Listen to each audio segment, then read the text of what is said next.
რა კავშირშია ბადრი პატარკაციშვილის უეცარი სიკვდილი და ვანო ჩხარტიშვილის უეცარი გამდიდრება.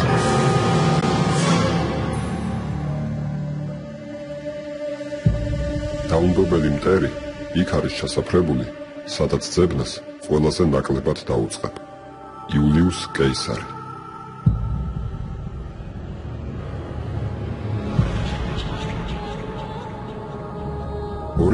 წლის 12 თებერვალს ლონდონში გარდაიცვალა გამოჩენილი ბიზნესმენი და მეცენატი ბადრი პატარკაციშვილი. გარდაცვალების ოფიციალურ მიზეზად გულის შეტევა დასახელდა, თუმცა მისი ოჯახის მტკიცებით ბადრი აბსოლუტურად ჯანმრთელი იყო.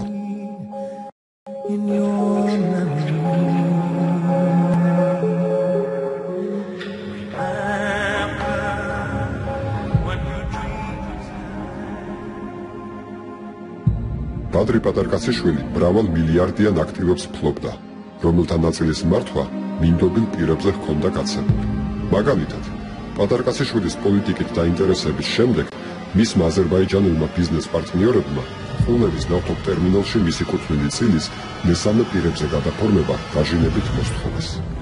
ბუნებრივია, რომ ბიზნესმენი კუთვნილ აქტივებს მხოლოდ დაახლოებულ ადამიანებს გადაუფორმებდა და მინდობილობებსაც იმ პირებზე გასცემდა, რომლებსაც ენდობოდა. პატარკაციშვილის გარდაცვალების შემდეგ ეს ადამიანები რთული ცხოვრებისეული გამოცდის წინაშე აღმოჩნდნენ. ზოგიერთს გარდაცვლილი მეგობრის ქონების მითვისების ცდუნება მსძლია. პატარკაციშვილის ქონების ნაწილი მოულოდნელად გადაიფორმა მისმა მეგობარმა და ნათესავმა ჯოზეფ კეიმ. და როგორც დღეს ირკვევა, კეის ქმედება ექსკლუზიური არ ყოფილა.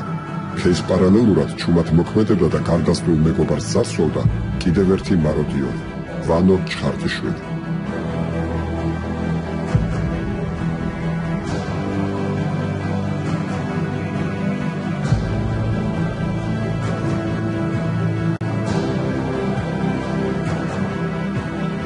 თუმცა პატარკაციშვილის გარდაცვალებამდე ვანო ბადრის უახლოეს მეგობრად ითვლებოდა. როდესაც პატარკაციშვილმა ხმა იმაღლა ქვეყანაში გამეფებული უკანონობის და ავტორიტარიზმის წინააღმდეგ, ბადრი ვანოს თავის გვერდით მოიაზრებდა. ნაციონალური ხელისუფლება ყველანაირი ხერხებით ავიწროვებდა პატარკაციშვილს, მის მეგობრებს, თუმცა ვანო ჩხარტიშვილი ბადრის ის მეგობარი აღმოჩნდა, რომელსაც ნაციონალური რისხვა თავს არ დასტყდომია. და მისი სიკვდილის შემდეგ ჩხარტიშვილმა ნაცმოძრაობის ლიდერების ბიზნეს პარტნიორობა განაგრძო. ვანო ნაციონალების პარტნიორი იყო აგარის შაქარში, ასოტის ქარხანასა და კაზინო შანგრილაში. ვაჭრობდა ნავთობპროდუქტებით, იგებდა გზების ტენდერებს. შეძლებდა თუ არა ჩხარტიშვილი ნაცმოძრაობის ლიდერებთან პარტნიორობას, ბადრი პატარკაციშვილი სიცოცხლეშივე გარკვეული რომ არ ჰყოლოდა. ამაზე პასუხი ხალხისთვის მიგვინდია. ბადრი პატარკაციშვილი გარდაიცვალა. მაროდიორები ყველგან და ყოველთვის ერთი და იგივე სქემით მოქმედებენ. გაძარცვა მკვდარი სანამ არეულობა და დაბნეულობაა. დროის დაკარგვა მაროდიორისთვის დაუშვებელია. ასე მოიქცა ვანო ჩხარტიშვილიც. ბიზნესმენის პანაშვიდზე მისულმა ჩხარტიშვილმა თან საბუთები მიიტანა და პატარკაციშვილის მეუღლის ინა გუდავაძეს აუცილებელ დოკუმენტზე ხელის მოწერას სთხოვა. მეუღლის უეცარი გარდაცვალებით დამწუხრებულმა ქვრივმა ხელი დაუფიქრებლად მოაწერა და იმ წუთიდან ბადრი პატარკაციშვილის კუთვნილი 5 ჰექტარი მიწა ურეკში ვანო ჩხარტიშვილის საკუთრებაში გადავიდა. კვალი მალე დაფარა. ურეკის ქონება ჩხარტიშვილმა მეორე დღესვე გაასხეს. იმავე დღეს პატარკაციშვილის სიცოცხლეში ვანო ჩხარტიშვილის ადვოკატზე გაცემული, მაგრამ უკვე ვადაგასული მინდობილობით რამოდენიმე ათეული მილიონის ქონება თავისი შვილების სახელზე რეგისტრირებულ კომპანია სონატა ალიანსზე გადაათვალა. ჩხარტიშვილმა მინდობილობის საფუძველზე მიისაკუთრა მიწის ნაკვეთი თბილისის ცენტრში, ნაკვეთი ვილოს დასახლებაში, ფოთის წისქვილის ქარხანა, ბიზნეს ფედერაციის შენობა, საქართველოს თამბაქოს წარმოება, პატარკაციშვილის წილები კომპანიებში პრომეტკო და ჯესკო, BTB ბანკის აქციების 7.51%. ასევე სადავოა ენერჯი ინვესტის 34%-იანი წილიც, რომელიც ჩხარტიშვილმა უკანონოდ $10 მილიონ გაკეთა. შეძლებდა თუ არა ჩხარტიშვილი ვადაგასული მინდობილობით მოქმედებას, ნაცმოძრაობის ძალოვანი ლიდერების მხარდაჭერა რომ არ ჰქონოდა. ჩხარტიშვილმა მიითვისა პატარკაციშვილის წილები ყულევის ნავთობტერმინალშიც. ტერმინალის აქციათა 24.5% და Sokar Energy Georgias ასევე 24.5%. პატარკაციშვილმა ტერმინალის მშენებლობა 150 მილიონი დოლარით დააფინანსა. სკოლების ბიზნესის ხვალე გამოვიდა და უბრალოდ ხალხ ამას რასა 150 მილიონი ჩავ იმისათვის რომ ამუშავდეს ერთ-ერთი სტრატეგიული ობიექტი. პატარკაციშვილის ქვრივმა ჩხარტიშვილს ქმრის აქტივების დაბრუნება მოსთხოვა.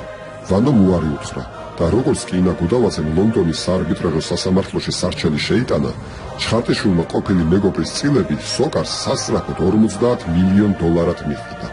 თუმცა არაოფიციალური ინფორმაციით ამ უკანონო გარიგების ღირებულება 150 მილიონ დოლარს შეადგენდა.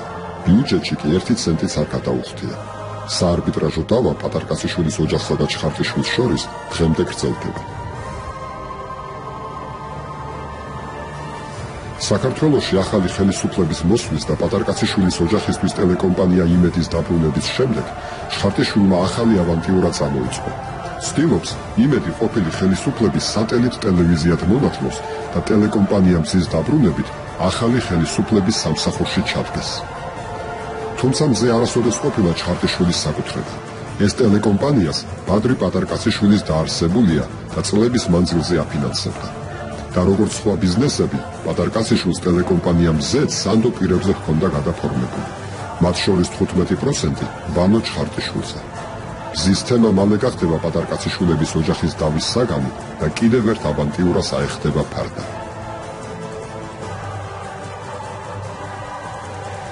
ფაქტი კი სახეზეა. მიუხედავად იმისა, რომ მოქალაქეთა ანაბრების მითვისებით ჩხარტიშვილი მილიონერი გახდა, ბადრი პატარკაციშვილის გარდაცვალების შემდეგ მისი ქონება გაასმაგდა. ლონდონის საარბიტრაჟო სასამართლოს გარდა საქართველოს პროკურატურაში აღძრულია სისხლის სამართლის საქმე მოქალაქე ივანე ჩხარტიშვილის წინააღმდეგ და მიმდინარეობს ძიება. რატომ გახდა იძულებული ნაციონალური მოძრაობის ლიდერების მეწილე ვანო ჩხარტიშვილი ემიგრაციაში წასულიყო? პასუხი მარტივია. ნაციონალური მოძრაობის ძალოვანმა ლიდერებმა აღმოაჩინეს, რომ ჩხარტიშვილი საერთო ბიზნესში გარიგებას აღწევდა და ხელისუფლებას წილს პარავდა. ეს ამბავი რუსთავის აზოტის ქარხნის ფაქტზე გამშხალდა, სადაც ვანო ჩხარტიშვილმა სამთავრობო მფარველად კუთვნილი არალეგალური წილი დაუვალა.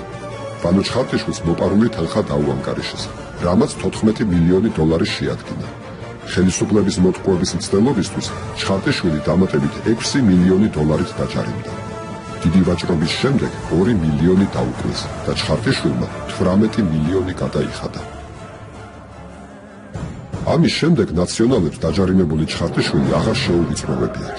მეტიც, ის დღემდე რჩება სხვადასხვა ბიზნესში ნაციონალი ძალოვანი ლიდერების პარტნიორად. ის დიდი ხნის წინ ოცნებობდა ლონდონზე, კარგ ცხოვრებაზე, ფუფუნებაზე, ოლიგარქობაზე. ვანო ოცნებობდა ბადრი პატარკაციშვილობაზე. ეს ოცნება ვანო ჩხარტიშვილმა მკვდარი მეგობრის ქონების მორადიორობით აისრულა და ლონდონში კვალის დასაფარად გადასახლა. ამის შემდეგ დროულად მოერგო დევნილი, დაჩაგრული, გაკულაკებული ბიზნესმენის როლი და დღეს შუამავლების დახმარებით საქართველოს ახალ ხელისუფლებასთან მისასვლელ გზებს ეძებს. ვანო ჩხარტიშვილმა უამრავ შეკითხვას უნდა გასცეს პასუხი.